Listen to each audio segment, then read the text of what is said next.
ಅಂಗನವಾಡಿ ಕಾರ್ಯಕರ್ತೆಯರು ಸಾಕಷ್ಟು ಬೇಡಿಕೆಗಳನ್ನು ಸರ್ಕಾರದ ಮುಂದಿಟ್ಟು ಪ್ರತಿಭಟನೆಯನ್ನು ನಡೆಸ್ತಾ ಇದ್ದಾರೆ. ಇವರ ಈ ಹೋರಾಟ 4ನೇ ದಿನಕ್ಕೆ ಕಾಲಿಟ್ಟಿದೆ. ಸರ್ಕಾರ ನಮ್ಮ ಸಮಸ್ಯೆಗಳಿಗೆ ಬಗೆಹರಿಸ್ತಾ ಇಲ್ಲ ಎನ್ನುವಂತ ದೊಡ್ಡ ಮಟ್ಟದ ಆರೋಪ. ಕನಿಷ್ಠ ವೇತನ ಆಗ್ರಹ 4ನೇ ದಿನಕ್ಕೆ ಕಾಲಿಟ್ಟಿದೆ ಹೋರಾಟ. ಸಾವಿರಾರು ಅಂಗನವಾಡಿ ಕಾರ್ಯಕರ್ತೆಯರು ಧರಣಿಯನ್ನು ನಡೆಸ್ತಾ ಇದ್ದಾರೆ. ಪೊಲೀಸರ ಮೂಲಕ ಪ್ರತಿಭಟನೆ ಹತ್ತಿಕ್ಕುತ್ತಿದೆಯಾ ಹಾಗಾದರೆ ಸರ್ಕಾರ ಎನ್ನುವಂಥ ಪ್ರಶ್ನೆ ಇಲ್ಲಿ ಉದ್ಭವಿಸಿದೆ.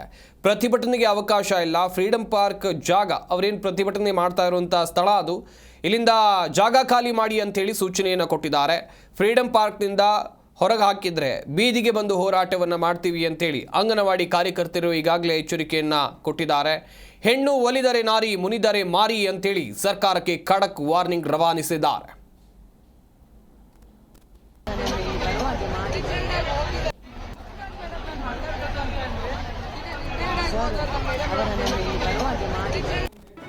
ಜಿ ಕನ್ನಡ ನ್ಯೂಸ್ ಈಗ ನಿಮ್ಮ ಮನೆಯಲ್ಲೇ ನೋಡಿ.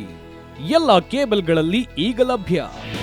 ನಿಮ್ಮ ನೆಚ್ಚಿನ ಜಿ ಕನ್ನಡ ನ್ಯೂಸ್ ಈಗ ಸನ್ ಡೈರೆಕ್ಟ್ ನಲ್ಲಿ number 292, Tata play number 1664, Jio TV number 1334, NXT digital number 30, in cable number 30, city networks 51, U digital number 162, GTPL number 17, Rockline telecommunications number 42, Shri Basaveshwara cable number 168, rural cable network 60, Vinayaka digital 57, Abhishek cable 821, city channel 53, Siddeshwara cable network 57, V4 digital Infotech 628, Surya digital networks 53, Gajanan digital number 836, Malnad Infotech private limited number